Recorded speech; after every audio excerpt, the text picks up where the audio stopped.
Please इस वाली video को तभी देखना जब आप लोगों के पास 10 से 15 मिनट खाली हो, क्योंकि आधी इन्फॉर्मेशन आप लोगों के लिए हानिकारक हो सकती है। एंड अगर आप लोगों को इस वाली वीडियो से ज़्यादा इनपुट्स लेने हैं तब आप लोगों को इस वाली वीडियो को पूरा देखना पड़ेगा। हेलो दोस्तों, मेरा नाम है तनिष्क गर्ग और आज की इस वीडियो के अंदर हम लोग बात करने वाले हैं एंड्रॉइड डेवलपमेंट के कंप्लीट रोड मैप के बारे में।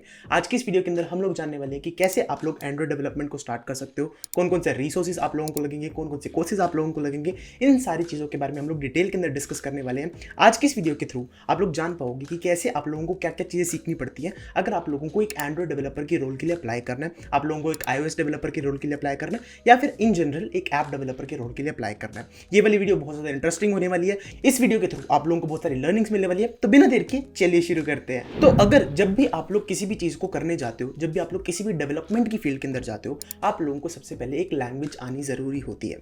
अब मैं आप लोगों को हमेशा रिकमेंड करता हूँ कि आप लोग पाइथन सीख लो, आप लोग जावास्क्रिप्ट सीख लो, लेकिन इस केस के अंदर मैं आप लोगों को रिकमेंड करता हूँ कि आप लोग स्टार्टिंग करो जावा के साथ। जावा मैं मानता हूँ बहुत ज़्यादा डिफिकल्ट लैंग्वेज हो सकती है आप लोगों के लिए, लेकिन जावा ही आप लोगों की मेन लैंग्वेज होने वाली है। अगर आप लोग एंड्रॉइड डेवलपमेंट में जाओगे, अगर आप लोग iOS डेवलपमेंट में जाओगे, कहीं पे भी जाओगे ना, तो जावा आप लोगों की मेन लैंग्वेज होने वाली है। iOS के अंदर ऑफ कोर्स आप लोगों की स्विफ्ट होगी, ऑब्जेक्टिव सी होगी, लेकिन मोस्टली लोगों के पास, जो भी मेरी इस वीडियो को देख रहे हैं, उनके पास मैक की मशीन्स नहीं होंगी, तो वो मोस्टली iOS डेवलपमेंट के पास नहीं जाएंगे। तो आप लोगों के लिए जावा सबसे ज़्यादा मैटर करने वाली है, जो भी लोग एंड्रॉइड डेवलपमेंट के अंदर काम करने वाले हैं या फिर रिएक्ट नेटिव या फ्लटर के अंदर काम करने वाले हैं। तो आप लोगों को सबसे पहले जावा लैंग्वेज के बारे में सीखना पड़ेगा। अब अगर आप लोगों को जावा सीखनी है तो जावा के लिए आप लोगों के पास कौन सा ट्यूटोरियल सबसे ज़्यादा बेस्ट रहेगा।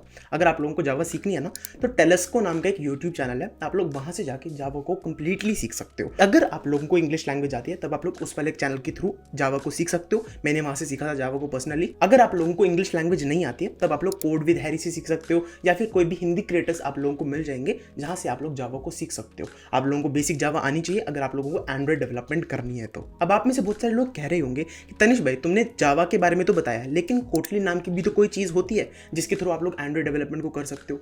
होती है, लेकिन अगर आप लोगों को बेसिक्स को मास्टर करना है ना, अगर आप लोगों को एंड्रॉइड डेवलपमेंट बिल्कुल आप लोगों को इन डेप्थ पता होनी चाहिए, तब आप लोग जावा लैंग्वेज को सबसे स्टार्टिंग के अंदर सीखते हो। कोटलिन सीखना उसके बाद बहुत ज़्यादा बड़ी बात नहीं है, आप लोग कोटलिन को बड़ी आसानी से सीख सकते हो अगर आप लोगों ने जावा को अच्छी तरीके से सीख लिया। अगर आप लोगों ने जावा को मास्टर कर लिया, कोटलिन कुछ भी नहीं है। अब लेट्स सपोज कि आप लोगों ने जावा को सीख लिया, जावा के बाद आप लोग कोटलिन को सीख सकते हो। अगर नहीं सीखना तो आप लोग कोटलिन को स्किप कर सकते हो।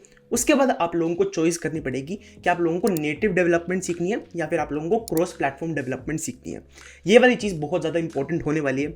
आज के टाइम में बहुत ज़्यादा डिमांड है इन दोनों डेवलपर्स की, लेकिन इनमें से कोई एक इंडस्ट्री एज आउट कर जाती है दूसरी इंडस्ट्री को। इस वाली चीज़ के बारे में भी हम लोग आगे बात करेंगे, लेकिन सबसे पहले अगर आप लोग नेटिव एंड्रॉइड डेवलपमेंट की साइड पे जाना चाहते हो तब आप लोग क्या करोगे, आप लोग एंड्रॉइड स्टूडियो को सीखोगे। एंड्रॉइड स्टूडियो सबसे ज़्यादा मेन है। अगर आप लोगों को एंड्रॉइड डेवलपमेंट को करना है ना, कुछ भी करना है एंड्रॉइड के अंदर, तब आप लोगों को एंड्रॉइड स्टूडियो जरूर से आना चाहिए। अगर आप लोग क्रॉस प्लेटफॉर्म के अंदर भी जाओगे ना, तो वहाँ पे भी आप लोगों को एंड्रॉइड स्टूडियो सीखना ही पड़ेगा। तो एंड्रॉइड स्टूडियो डाउनलोड कर लो। अब इसके अंदर भी कुछ हमारे पास कुछ लैपटॉप की कॉन्फ़िगरेशंस होती है। अगर आप लोगों के पास मिनिमम 4 GB रैम का लैपटॉप है, अगर आप लोगों के पास 1 TB की हार्ड ड्राइव है एंड अच्छा खासा i3 का प्रोसेसर है, तब आप लोग आराम से एंड्रॉइड डेवलपमेंट को कर सकते हो। थोड़ा सा लैगी फील होगा, लेकिन आप लोग कर सकते हो। आप लोग क्या कर सकते हो, अपने जो भी एंड्रॉइड डिवाइस है ना, उसको अपने लैपटॉप के साथ कनेक्ट करके उसके अंदर अपनी ऐप्स को रन कर सकते हो। ये चीज़ें मैंने भी की थी जब मेरे पास एक पुराना अच्छा सा लैपटॉप नहीं था, तब मैंने उसके अंदर भी एंड्रॉइड डेवलपमेंट की थी। तो आप लोग भी कर सकते हो। एंड आई थिंक कि आप में से बहुत सारे लोगों के पास अच्छे लैपटॉप्स नहीं होते हैं, तो आप लोग उस केस में रिकन्सिडर कर सकते हैं कि आप लोगों को एंड्रॉइड डेवलपमेंट सीखनी भी है कि नहीं। क्योंकि अगर आप लोगों को एंड्रॉइड डेवलपमेंट करनी है ना, तो थोड़ा सा अच्छा पीसी तो आप लोगों को चाहिएगा ही। अब अगर आप लोग एंड्रॉइड स्टूडियो को सीखने जा रहे हो, अब iOS वाले बंदे बोलेंगे कि हमें एक्सकोड भी तो सीखना पड़ेगा। एक्सकोड आप लोगों को सीखना पड़ेगा। अगर आप लोगों के पास एक मैक की मशीन है ना, तो मैं आप लोगों को हाईली रिकमेंड करता हूँ कि आप लोग एक्सकोड के बारे में भी जानो। आप लोगों को एक्सकोड सीखना चाहिए, क्योंकि iOS के लिए जो भी आप लोगों की नेटिव एप्स होती है ना, वो एक्सकोड के अंदर बिल्ड की जाती हैं। एंड एक्सकोड मैंने रिसेंटली यूज करना शुरू किया एंड मुझे बहुत ज़्यादा पसंद आया। अगर आप लोगों के पास एक मैक मशीन है एंड अगर आप लोगों को iOS एप्स भी डेवलप करनी है, तब आप लोगों के लिए सबसे ज़्यादा रिकमेंड करता हूँ कि आप लोगों को एक्सकोड भी आना चाहिए। जो भी आप लोग स्किल को सीखने वाले हो, कभी भी वेस्ट नहीं जाएगी। अगर आप लोग जितनी ज़्यादा स्किल्स को एक्वायर करोगे ना, उतनी ही ज़्यादा आप लोगों की कंपनी के अंदर वैल्यू बढ़ेगी। आप लोगों को ये नहीं सोचना कि यार सबसे ज़्यादा लोग तो एंड्रॉइड यूज़ करते हैं, तो मैं एंड्रॉइड डेवलपमेंट को सीखता हूँ। iOS डेवलपमेंट डेवलपमेंट के लिए कंपनीज बहुत ज़्यादा पैसे दे के हायर करती हैं, क्योंकि बहुत ज़्यादा स्केर्सिटी है इस वाली फील्ड के अंदर एंड बहुत ज़्यादा कम डेवलपर्स है, तभी आप लोग इस वाली चीज़ के अंदर रोल बना के अपनी जॉब को एक्वायर कर सकते हो। अब नेटिव डेवलपमेंट के लिए तो आप लोगों को यही सारी चीज़ें सीखनी पड़ेंगी, लेकिन अगर आप लोगों को क्रॉस प्लेटफॉर्म डेवलपमेंट सीखनी है तब आप लोगों के पास दो ऑप्शंस होते हैं, मेनली दो ऑप्शंस होते हैं आप लोगों के पास। आप लोगों के पास Xamarin नाम की भी एक चीज़ होती है जिसके थ्रू आप लोग क्रॉस प्लेटफॉर्म डेवलपमेंट कर सकते हो, लेकिन हम लोग उसके बारे में बात नहीं करेंगे। हम लोगों के पास दो मेन ऑप्शंस जिसके बारे में हम लोग बात करने वाले हैं वो है फ्लटर और रिएक्ट नेटिव। दोनों सबसे ज़्यादा यूज़ किए जाते हैं इंडस्ट्री के अंदर। मैं आप लोगों को बता रहा था कि एक जो इंडस्ट्री है वो एज आउट कर जाती है दूसरी इंडस्ट्री को, वो ये है रिएक्ट नेटिव और जो फ्लटर है इनकी डिमांड बहुत ज़्यादा है। अगर आप लोग इंडस्ट्री में जॉब रोल्स के लिए अप्लाई करने जाओगे ना तो बहुत सारी कंपनीज रिएक्ट नेटिव डेवलपर्स को हायर कर रही होती है, फ्लटर डेवलपर्स को हायर कर रही होती है, क्योंकि आज के टाइम में हमारे पास चल रहा होता है स्टार्टअप इकोसिस्टम। अब एक स्टार्टअप के अंदर जितनी भी चीज़ें वो क्विक कर सकते हैं ना उतनी ज़्यादा वो क्विक करते हैं। आप लोग जितने भी स्टार्टअप्स के अंदर देखोगे ना जाके, वहाँ पे बहुत ज़्यादा कम ज़रूरतों के अंदर वो काम को पूरा करने की कोशिश करते हैं। उनको ज़्यादा स्टाफ हायर करना ज़्यादा पसंद नहीं होता है। तो यहाँ पे जो रिएक्ट नेटिव है, फ्लटर है, इनके थ्रू आप लोग दोनों एंड्रॉइड के लिए भी ऐप्स बना सकते हो, iOS के लिए भी ऐप्स बना सकते हो, एंड अगर आप लोग इनके थ्रू चाहो तो एक वेब ऐप भी क्रिएट कर सकते हो। तो तीन तीन चीज़ें आप लोग एक प्लेटफॉर्म के थ्रू कर सकते हो। तो ये चीज़ें हमारे जो फ्लटर है, जो रिएक्ट नेटिव है, ये कैपेबिलिटीज हमें प्रोवाइड करता है। मैं खुद एक रिएक्ट नेटिव डेवलपर हूँ एंड मैं हमेशा आप लोगों को रिकमेंड करता हूँ कि आप लोग रिएक्ट नेटिव को ट्राई आउट करके देख सकते हो। अगर आप लोगों को पसंद आती है तो आप लोग रिएक्ट नेटिव के अंदर कंटिन्यू करो, नहीं तो फ्लटर बहुत ज़्यादा एक अच्छा ऑप्शन है। मेरी कंपनी के अंदर बहुत सारे कलीग्स हैं जो कि बात करते हैं कि हम लोगों ने फ्लटर को क्यों नहीं चूज किया, फ्लटर बहुत ज़्यादा बेटर है, ऐसी ऐसी बहुत सारी चीज़ें हमारी कंपनी के अंदर बात की जाती है। तो मैं रिकमेंड करता हूँ कि आप लोग इन दोनों चीज़ों के बारे में खुद रिसर्च करो एंड जानो कि फ्लटर आप लोगों के लिए सही रहेगा या फिर आप लोगों के लिए रिएक्ट नेटिव सही रहने वाला है। रिएक्ट नेटिव के अंदर आप लोगों के पास थोड़ी सी वेब डेवलपमेंट की डिपेंडेंसीज आ जाती हैं, लेकिन अगर आप लोग खुद मोबाइल ऐप डेवलपमेंट को स्टार्टिंग से सीखने जा रहे हो ना तो Flutter is the main choice for you. अब ये तो थी हमारी ऐप डेवलपमेंट की बातें। अब ऐप डेवलपमेंट के अंदर ना हमें कुछ डीप चीज़ें होती है, उससे पहले एक और चीज़ होती है जो कि है गिटहब। गिटहब सबसे ज़्यादा इंपॉर्टेंट होती है। अगर आप लोग किसी भी कंपनी के अंदर जा रहे हो,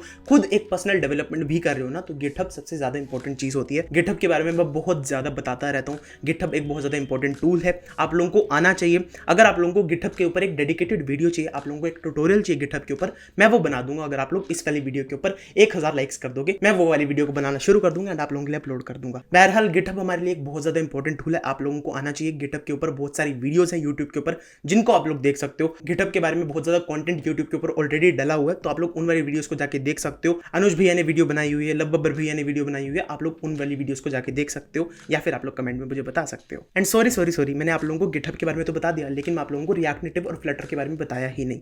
रिएक्ट नेटिव के लिए आप लोगों के पास एक अकेडमाइंड का कोर्स है यूडमी के ऊपर, आप लोग उस वाले कोर्स को परचेज कर सकते हो। एंड फ्लटर के लिए आप लोगों के पास एंजेला यू का फ्लटर का कोर्स है जिसको आप लोग परचेज करके वहां से सीखना शुरू कर सकते हो। 450 रुपये का कोर्स है। अगर आप लोग कोल्ड ड्रिंक वगैरह भी पीते हो ना तो 450 रुपये आप लोगों के लिए ज़्यादा बड़ा अमाउंट नहीं है, अगर आप लोगों के पास एक स्किल क्रिएट होकर आ रही है। एंड नेटिव डेवलपमेंट के लिए जो भी कोर्सेज के लिंक्स होंगे वो आप लोगों को डिस्क्रिप्शन में मिल जाएंगे, आप लोग वहां से जाके चेकआउट कर सकते हो कि आप लोगों के लिए कौन सा नेटिव डेवलपमेंट का कोर्स बेटर रहने वाला है। अब हम लोगों ने गिटहब के बारे में सीख लिया, हम लोगों ने ऐप डेवलपमेंट के बारे में सीख लिया। अभी तक हम लोग एडवांस्ड ऐप डेवलपमेंट के बारे में नहीं सीख पाए, तो उसको सीखने के लिए हम लोगों को क्या करना पड़ेगा, आप लोगों को सीखना पड़ेगा फायरबेस के बारे में, AWS एम्पलीफाई के बारे में। इसके अलावा हमारे पास बहुत सारी चीज़ें होती हैं। फायरबेस बेसिकली आप लोगों को क्या होता है, फायरबेस के थ्रू ना आप लोग अपने डेटा को स्टोर कर सकते हो, आप लोग ऑथेंटिकेशन अपनी ऐप के अंदर ला सकते हो, जिसके थ्रू आप लोग अपनी ऐप के अंदर लॉगिन लगा पाओगे, OTP वाला फ्लो लगा पाओगे। ये सारी चीज़ आप लोग फायरबेस के थ्रू कर पाओगे। AWS भी आज के टाइम में बहुत ज़्यादा पॉपुलर है। अगर आप लोगों को अच्छी अच्छी ऐप्स को बिल्ड करना है ना तो बहुत ज़्यादा कंपनीज AWS के आज के टाइम में यूज़ कर रही है।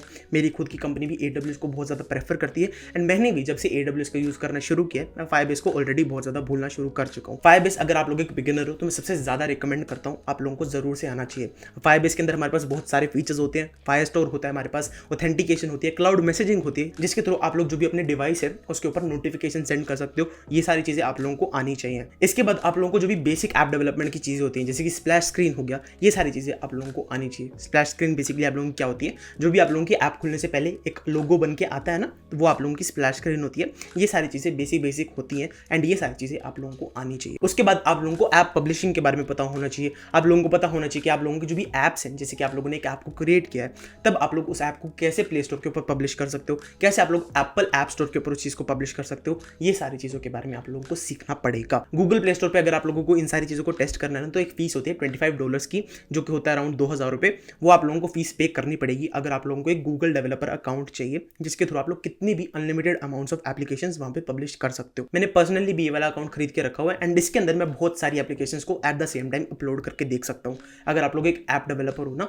तो आप लोग कितनी भी ऐप्स को बना के यहाँ पे पब्लिश करना शुरू कर सकते हो। उसके बाद आप लोगों को टेस्टिंग फ्रेमवर्क्स के बारे में पता होना चाहिए। आप लोगों को पता होना चाहिए कि जेस्ट क्या होता है, आप लोगों को पता होना चाहिए कि एपीएम क्या होता है। ये दोनों बहुत ज़्यादा यूज़ किए जाते हैं इंडस्ट्री के अंदर। अगर आप लोगों को टेस्टिंग फ्रेमवर्क को क्रिएट करना है, सपोज करो आप लोगों ने एक ऐप को क्रिएट तो कर दिया, लेकिन अब आप लोगों को जानना है कि आप लोग उसके अंदर टेस्ट कैसे करोगे। बड़े बड़े प्रोजेक्ट्स के अंदर ना हर बार आप लोगों को एक टेस्टिंग फ्रेमवर्क यूज़ करना पड़ता है अगर आप लोगों को उस कोड को अच्छी तरीके से टेस्ट करके पब्लिश करना है। स्टार्टअप्स के अंदर ये सारी चीज़ें बहुत ज़्यादा कॉमन होती है। वहाँ पे जो ये टेस्टिंग फ्रेमवर्क्स है ये बहुत ज़्यादा यूज़ किए जाते हैं, ताकि वो जो भी चीज़ें हैं, अगर हम लोग किसी भी नए कोड को ऐड करते हैं ना, पुरानी चीज़ें ब्रेक ना हो जाए, उसके लिए हम लोग इन टेस्ट का यूज़ करते हैं। तो आप लोगों को जेस्ट के बारे में पता होना चाहिए एंड आप लोगों को एपीएम के बारे में पता होना चाहिए। एंड उसके बाद जो भी लास्ट स्टेप है वो है आप लोगों को एनवायरमेंट्स के बारे में पता होना चाहिए एंड फ्लेवर्स के बारे में पता होना चाहिए। ये दोनों चीज़ें आप लोगों को थोड़ी सी एडवांस लग रही होंगी। अगर आप लोगों ने स्टार्टिंग की ये सारी चीज़ें कर ली है ना, तो एनवायरमेंट और फ्लेवर्स भी आप लोग बड़े आसानी से कर लोगे। ये सारी चीज़ें आप लोग जैसे धीरे धीरे धीरे धीरे इस वाली स्टेप के अंदर जाओगे ना, तब आप लोगों को ये सारी चीज़ें समझ में आने लग जाएंगी। एनवायरमेंट बेसिकली आप लोगों को क्या होता है, सपोज करो आप लोग एक डेवलपर हो, आप लोगों ने एक ऐप को डेवलप किया, तो आप लोग क्या करोगे, आप लोग प्रोड जो भी आप लोगों की मेन एप्लीकेशन है उसके अंदर उस चीज़ को डेवलप करोगे। सपोज करो आप लोगों ने एक फाइनेंस की एप्लीकेशन बनाई है जिसके अंदर आप लोग पेटीएम के थ्रू पैसे पे करते हो, तो आप लोग बार बार पैसे पे कर करके उस चीज़ को टेस्ट करोगे क्या? आप लोग नहीं करोगे। उसके लिए हम लोग करते हैं डेव मोड का यूज़, जो कि सिर्फ डेवलपर्स को एक्सेसिबल होता है, जिसके थ्रू आप लोग अपनी ऐप्स को डेवलप कर सकते हो, टेस्ट कर सकते हो। जो भी आप लोगों को बेसिक जो भी डेवलपमेंट है वो सारी की सारी आप लोगों की डेव मोड के अंदर की जाती है। एंड ये सारी चीज़ें आप लोगों की पॉसिबल हो पाती है एनवायरमेंट्स के थ्रू, फ्लेवर्स के थ्रू। ये सारी चीज़ें जानना आप लोगों के लिए बहुत ज़्यादा ज़रूरी है। आई होप आप लोगों को इस वाली वीडियो के थ्रू बहुत सारी चीज़ें सीखने को मिली होगी। अगर सीखने को मिले तो इस वाली वीडियो को लाइक कर देना, चैनल को सब्सक्राइब कर देना एंड मैं आप लोगों को नेक्स्ट वीडियो में, तब तक के लिए बाय बाय।